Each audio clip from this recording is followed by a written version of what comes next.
Oh, what's a crack? It's Scott here. This is Leeds Overseas. Some of you may have seen me in Backyard TV as well. Others may have seen me in Crime Watch. It's been a busy week for football fans, hasn't it? It really has. For us Leeds fans, sorry, I'm a wee bit out of breath because I just remembered to do this and I've ran up to get my top on to do this. The barbers were open again, so I got a trim, got my beard tidied. So yes, football Leeds. That was a great result against Liverpool. Let's put the Super League stuff, the stupid league stuff out of the way for a second because I will briefly talk about that. But yes, we got a great result against a very good team. The team that won the league last year. That's all I'll say on that. We got a point, and truth is, we probably should have won. And I've spoken to a few Liverpool supporters that have all said they were lucky to get a point. So you know what? I'll take it. But it is what it is. We haven't lost in 5 games now, and then we'll bring the scum to Ellen Road on Sunday.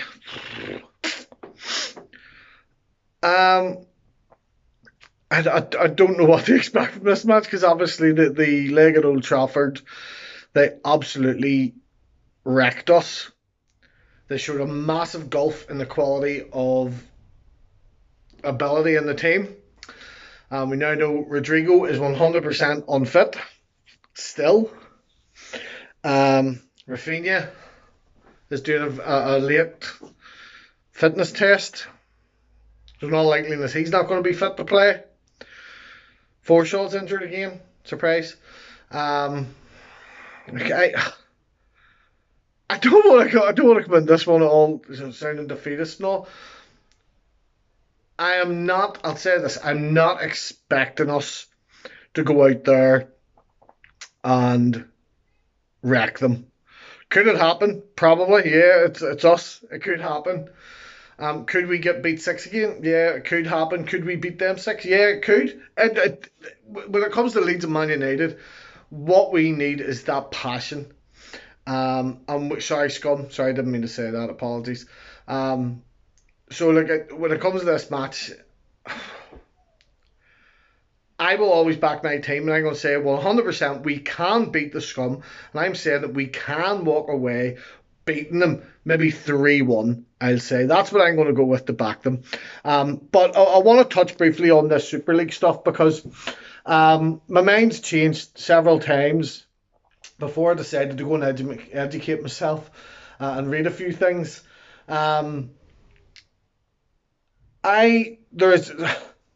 There is no merit at all for this argument of, well, you can't give these 6 clubs points deductions because it's not fair on the team and it's not fair on the fans.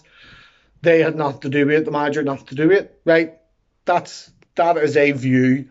That is not a valid point because in the last 21 years, a total of 26 clubs in England, some multiple times, have been deducted almost 400 points for the actions of their owners, including Leeds United, who have been deducted, I could be wrong here, I think it's a total of about 35 points in total for the actions of owners. Leeds were fined £200,000 for standing on a public footpath and watching a team train, as it apparently brought the game into disrepute and it was seeking an unfair advantage, breaching Rule E3. Someone correct me on that if I'm wrong. So the actions of the owners of these 6 clubs has brought the game into severe disrepute. They have went behind the back of the other clubs in the FA to do this deal during a global pandemic. Not once, but twice they've attempted this. So what happens now? Are they going to get let off it? Are they going to get fined? No, a fine does nothing. Do you know what does something? A 20-point deduction.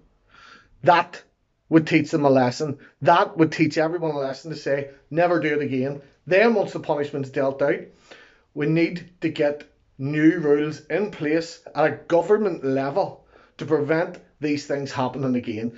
That's what I say on it.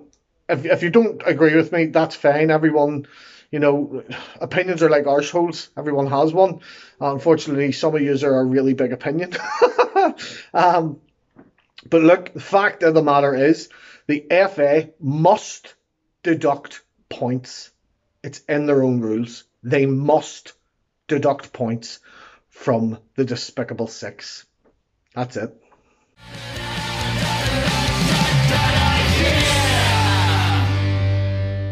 Good evening, everyone. This is Varun from Bombay.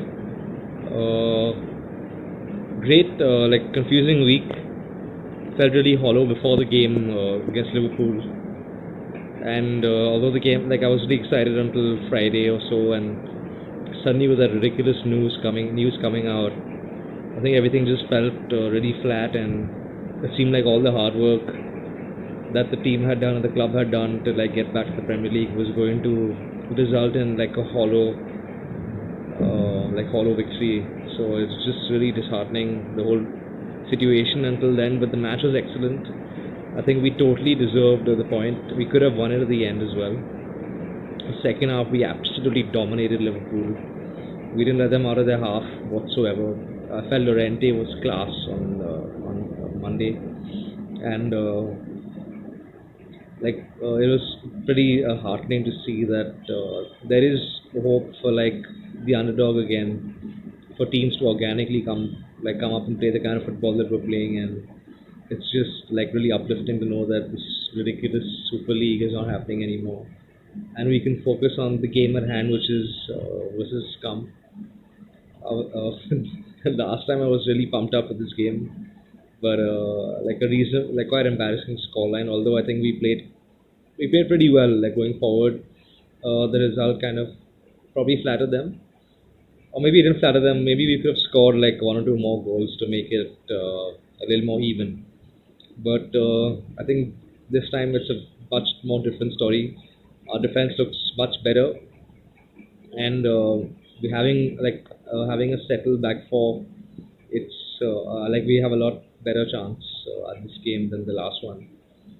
I'm not predicting a victory this time, but maybe a draw would be a good result. But obviously beating them would be fantastic and be a killer highlight of the season going into the end of the season as well. So I'm hoping for a draw. Anything else is a bonus.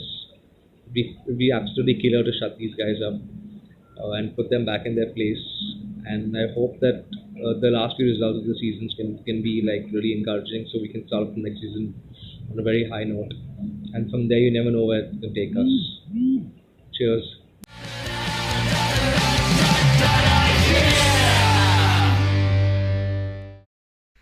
Hello there, I'm Paul Walsh coming to you County Offaly in the heart of Ireland. Leeds 1, greedy Merseyside FC 1. A good point? I think it was. Slow starting Leeds, not the same intensity in the first half. I think we definitely weren't as clinical as we were against Man City. And I thought in the first half, Liverpool got the goal, could have been a second goal, and we were lucky to go in at half time 1-0 down. Second half, much better performance. Fantastic performance in the second half. Bamford could have got one in the first half, definitely in the second half. Oh, the chance. Oh, hit the crossbar. Roberts should have scored. Come on, Roberts. Harrison hit the post. Some great opportunities. And I really think fantastic second half performance, and we really could have nicked a winner. But we'll take the point. It's a good point. Is there any point in the result? Will it make any difference against it? Who knows? Because the six clubs, or so-called big six clubs, think they're better than everyone, or are they? Or are they running scared? Because really, are they the big six club? Big six clubs in my eyes are teams that finished first to sixth. I don't think so. Arsenal can't even get into the top 10. Spurs, give me a break. They're all over the place. Villa bloody hell have more, and Derby have more European history than them. Bloody hell, this is absolute disgrace, completely against this idea. And I think UEFA, FIFA, FA, Premier League, anyone who can should get involved and make sure this is stopped immediately. This is not America, this isn't a franchise. This should be about what the fans want. Football was made on the fans. Built up to the city, working class, people going to the football on a Saturday, clubs built up from the ground, brought us to where we are today. Not to be some yank to come in, or Qatar investment company to come in and just take it away. Give me a break. Absolute disgrace. And should be stopped completely.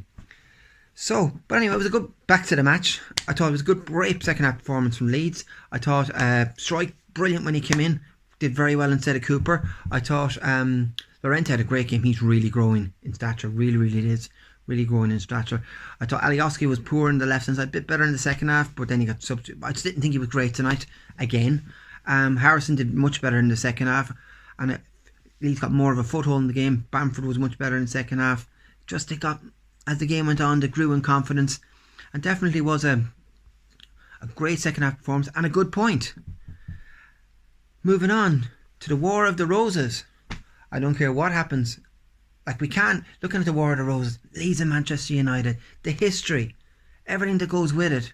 Are we going to just kick that to the side for this new fantasy European Super League? Please don't. Because this is what football is about. Leeds and Manchester United was my favourite games when I was growing up. I loved them games. Loved the battles, being Irish, battles with Roy Keane and stuff like that. It was great. Oh, absolutely fantastic. I know we lost to them earlier on in the season. It was, they really taught us a lesson that day. But look, park that game aside. I really think we've got a great chance. Results since COVID, you never know. Things are up and down. And a week-to-week basis, you just don't know. And Leeds, definitely, I really hope Rafinha's back. I hope Llorente's back. It looked like at the end the leg seemed to be holding the leg limping off a bit because he got stamped on. Apparently that's okay, is it? Because Rafinha the same last time, stamp on him. Why would we look at it at VAR? Same with Llorente. Why would we look at it? The fact that he's now going to be probably going to miss a game. Bloody hell, like, Jesus Christ. But anyway, the War of the Roses, history, Sunday afternoon, 2 o'clock, Sky cameras. Looking forward to it. Prediction wise, I actually expect Leeds to get a result here. I really think we could get a result here. Most Man United fans would disagree with me, obviously, but I really think we got a great chance. And I'd love to see us get a win. Oh, it would mean anything. And I'd love, in the meantime, for all this to be canned. This Super League bullshit, get rid of it. And let's concentrate on this beautiful domestic game that they've produced in England, that a lot of us Irish fans have grown to love and adore. And screw your Super League. Come on, Leeds. Leeds. On.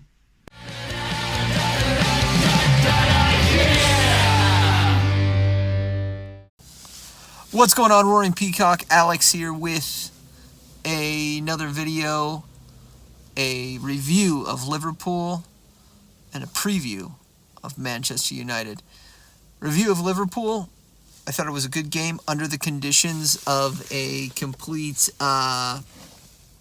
mutiny that the Big Six were trying to pull away, essentially turn their back on English football. And, I thought the emotions were high. I thought the lads played well. I thought they played with high energy. They got caught out a couple times. They recovered most of the time. And then I didn't think Melier did anything wrong when he came out. He just didn't necessarily execute and close down on the ball. So other than that, we had the chances. We just couldn't put them away in the second half. Fair result would have been a win, even in the for the first game as well. So I think that really tells you how good this team is and how close we are to being on the top in the top tier of the league. And then Man U. Soaks, what a great time to play scum. What a great time to punish one of the biggest clubs in world football for breaking away from their roots. We also got Tottenham too. So this is like Leeds United revenge tour. All I'm looking for is a clean sheet. The teams have been trying to express themselves down Alioski's side. So it's like he's always brave, which I appreciate. I think everybody appreciates. But it's like which Alioski are you going to get? Are you going to get the wild card that's going to give away free kicks in the final third of the pitch?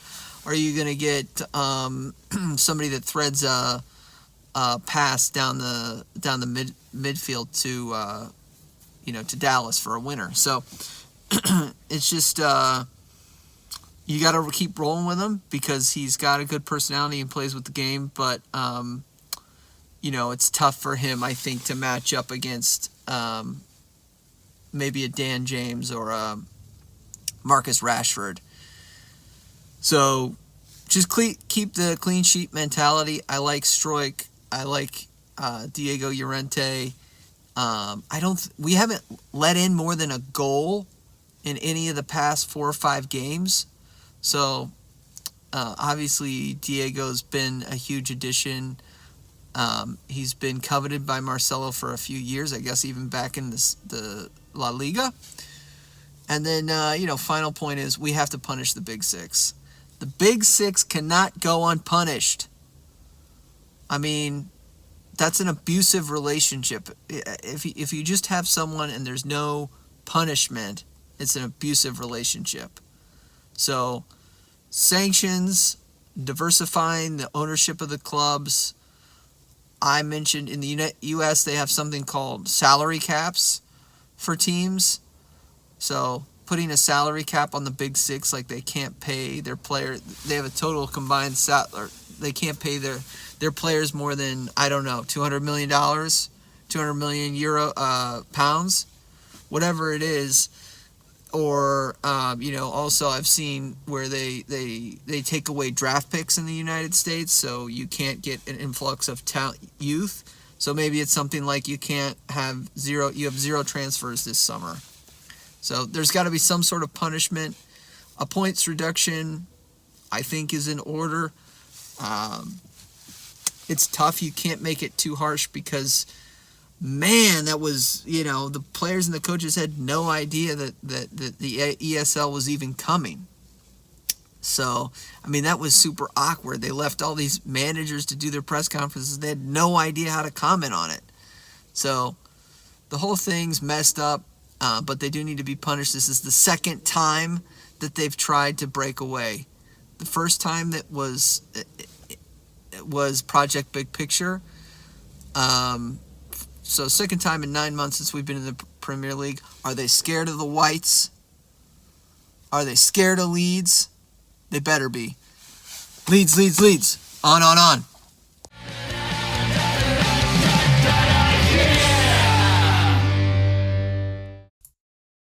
Hi, it's Michael here in snowy Southern Ontario with another Leeds Overseas preview and review, or review and preview, for the Roaring Peacock.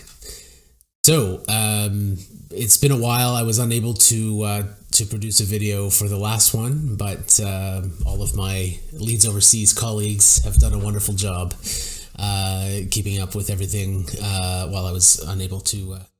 But I do want to go back and just talk very, very briefly about the Manchester City performance, which was absolutely brilliant. It was nothing like what we've seen under Marcelo Bielsa before.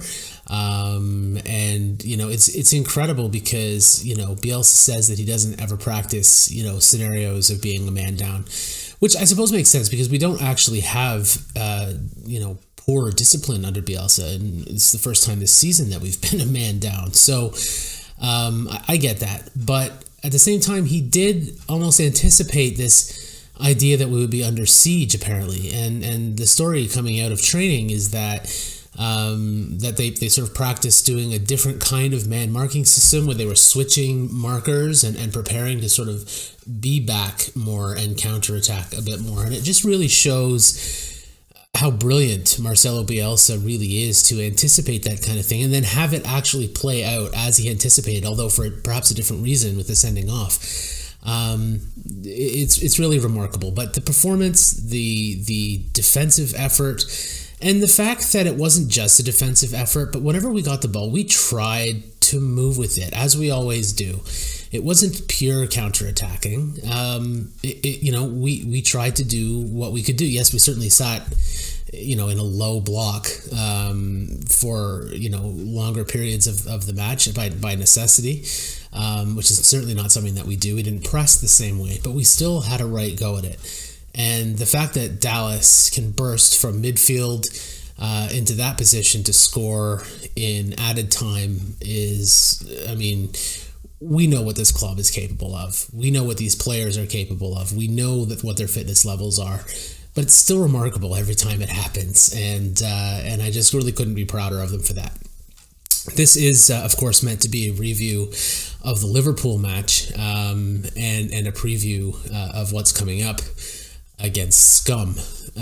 So we'll get into that. The Liverpool match was great again. We really struggled in the first half, which is neither here nor there, because the effort that we made up for it in the second half was titanic. If you take the match as a whole, we were definitely the better team and probably deserved to win based on the quality of chances. Yes, they had slightly more in terms of shots on target, but not many that actually troubled the keeper. They probably could have done better with some of their chances, but I also think that our defensive efforts were great and that we ran them ragged, and really by the end of the game they didn't have much left, so the efforts they had ended up being pretty tame, or they weren't really able to do much with them. So again, our fitness levels, our energy levels caused what I like to think of as the real Bielsa burnout, which is the burnout the teams that we're facing tend to experience when they play against us, and certainly afterwards. So we don't suffer from Bielsa burnout. Bielsa burnout is something that happens to the other clubs, and that much has been very apparent over the course of this whole season. And again, another late goal produced largely because of the fact that we were able to run them ragged and really assert ourselves for the full 90 minutes of the match. So again, excellent. I'm pleased with the result. Of course, would have been happier with the win, but I can't complain about the result. Poor Tyler Roberts can't buy a goal right now, but I really do see he struggled a bit in the first half. You really do see things starting to come together for him. He just needs that little bit, fractional amount of extra quality there, a little bit more composure perhaps, and he'll be there. Bamford as well has been a little bit off the boil in some ways, not quite as sharp as usual. Effort's always there, but not quite as sharp as usual, but he tends to be a bit streaky, and he came very close, and I think that he'll put another little run together in the final few matches of the season. Upcoming match against Scum. Obviously, we want to get revenge for the 6-2 scoreline in the reverse fixture. I think that fixture was bizarre. The fact that Scott McTominay scored 2 goals in the first few minutes is unusual and really just changed the game state so much that, had that not happened, they were good goals by McTominay, but also, I think if you were to say if he took that, the first one in particular, if he took that shot 100 times in a season, it goes in once or twice maybe. So I think we were a little bit unlucky as well, and it really did change the dynamics of that entire match. And I think 6-2 at the end of the game was almost a flattering scoreline for them. I definitely think they deserve to win. We weren't good enough on the day, not by a long shot, and I think maybe perhaps we were overawed by the moment. It seemed that way. The players seemed nervous that day to me, much more so than usual, and I guess you can understand why. It's sort of the biggest rivalry, biggest match of the season, or one of the 2 biggest matches of the season. Scum home and away. So away, Old Trafford, perhaps it just got to them. I'm not really sure, but the reverse fixture now, what's coming up, Scum at home, Elland Road, it's our chance to assert ourselves. And while they have been spectacular lately, sad to say, and I think they've won 5 on the bounce, I think we have a chance to stop that. The way that we've been playing lately, risky football as always, but certainly a little more reserved than before. Our performances have been very mature, and I don't mean that to say that they were naive before, because I don't believe they were. But certainly we're showing reserves that perhaps a lot of people didn't think we would have. I think we're showing that we have an enormous amount of character in our squad. Players that are really able to leave it all out there every game, and we are seeing a lot of maturity from a lot of our players, especially in the back. Pascal Struck and Diego Llorente, again, risky in a lot of ways, because that's the way Bielsa wants us to play. But really, their efforts at the back have been spectacular, and I'm really, really pleased, really, with how that partnership is happening. And I think we've conceded the least or the fewest number of goals at home since the start of 2021. So hopefully that will continue, and we'll be able to get one over on the old rivals in the big Leeds Manchester derby, the War of the Roses.